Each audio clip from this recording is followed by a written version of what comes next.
is up, everybody? Here it is, the Losi LST 3XL-E 1/8 scale 4x4 monster truck. And monster truck this thing is. It is a huge 1/8 scale. I think they're still calling it 1/8 scale. I would call it more like 1/7,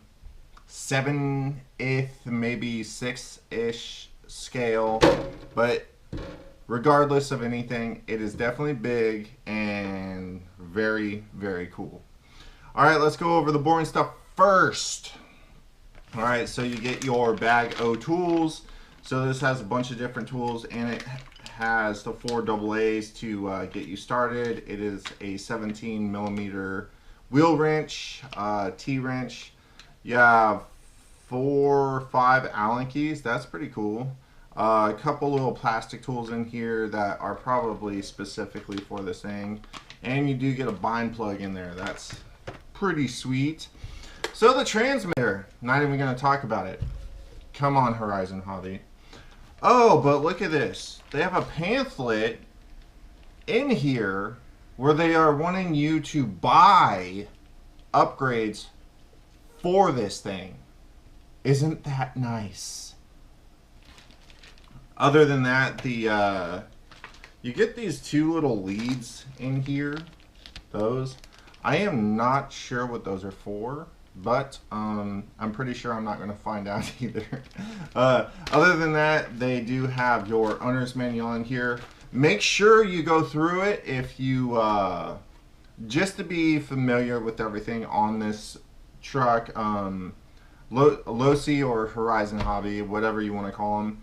They have really, really good owner's manuals. So go ahead and look through there, check it out. I'm sure it's great. I haven't seen them slack on any at all. There's probably exploded views of everything on this truck showing you how everything goes together and all of that noise.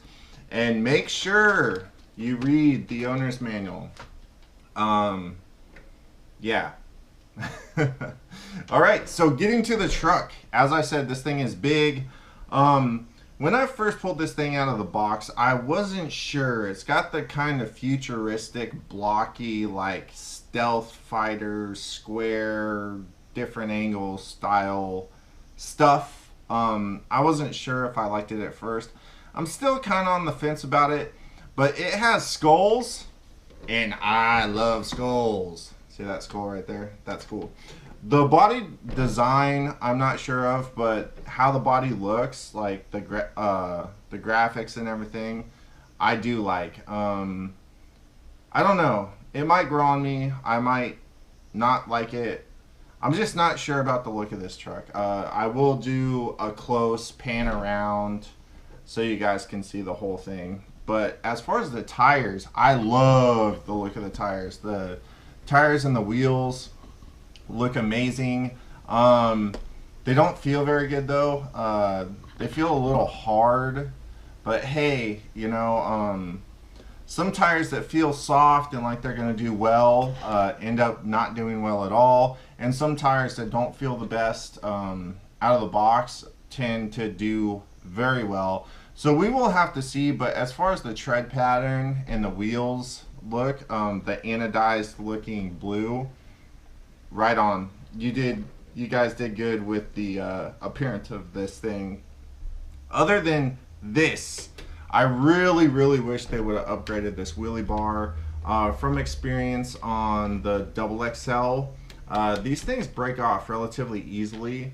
So I'm pretty sure that I'm just going to pull this off. I'm not even going to run it with this thing because I don't want to break it.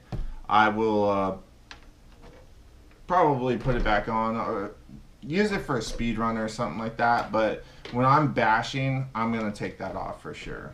Alright, another new thing about this thing is, woo, it is hinged off the rear shock tower. So you only have the 2 body clips in front, and then you don't have to take the body all the way off, but it does flip open enough so that you can get to everything in here. Alrighty, so just kind of going through everything.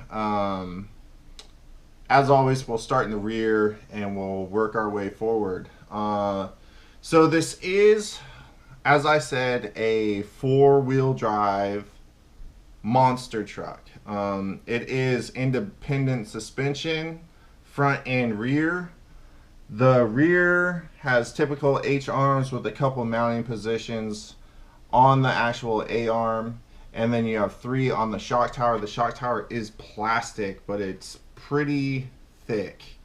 I would say it's probably 10 millimeters thick, I would guess. The drive shafts look to be about 5, and I think they are all CVDs. The front are definitely CVDs, and the rear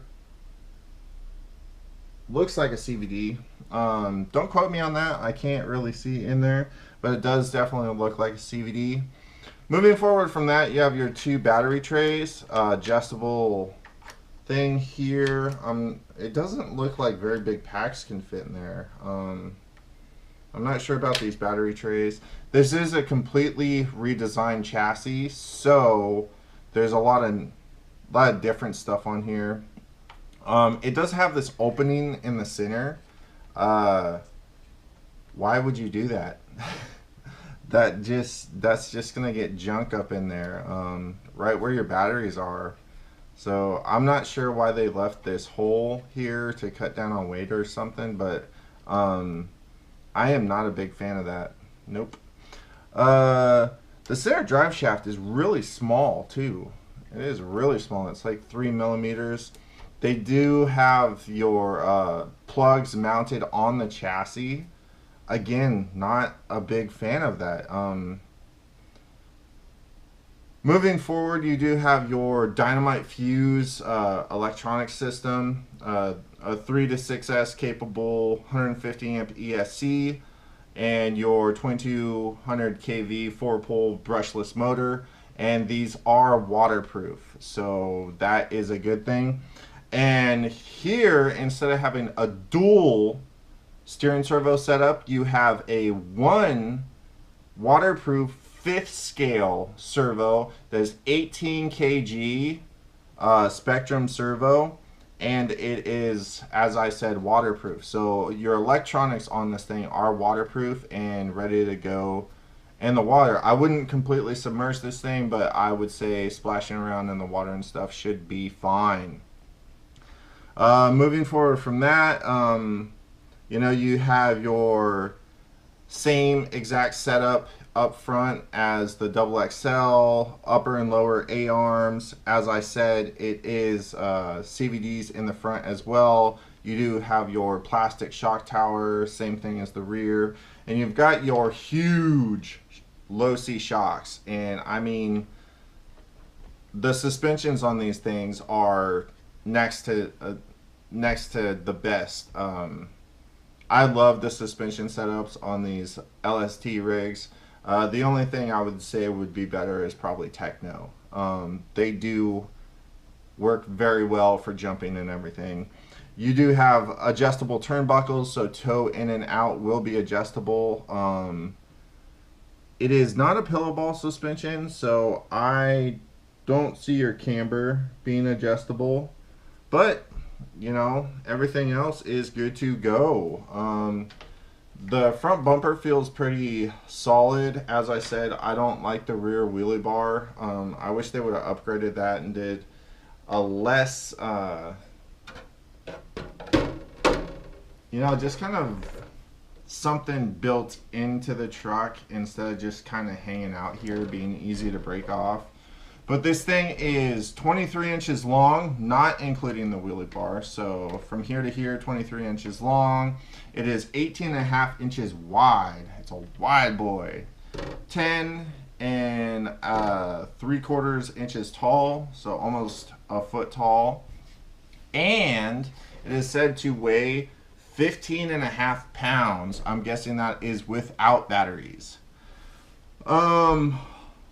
Underneath, I haven't even looked at the chassis from underneath. Wow, that's pretty cool. So that is a new thing.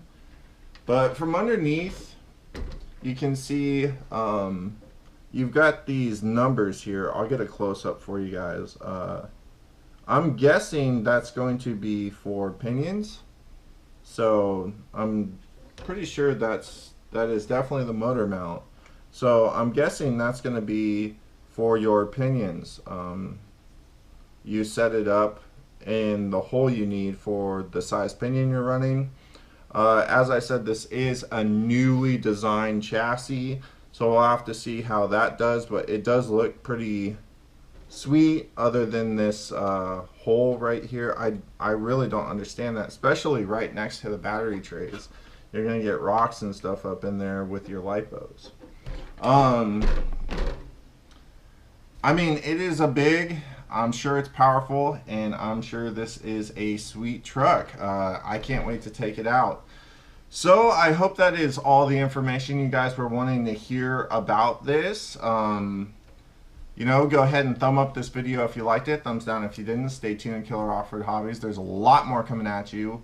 And be sure to check out the description. There's a lot of stuff down there. You can get a hoodie, t-shirts, coffee mug for Killer Off-Road Hobbies to help support the channel. You know, kind of get the name out there. You can get in on this raffle in the donation link down there as well. Alright everybody, so until next time, get out there, get an RC, go have some fun, and we'll see you right back here on the next video. Peace!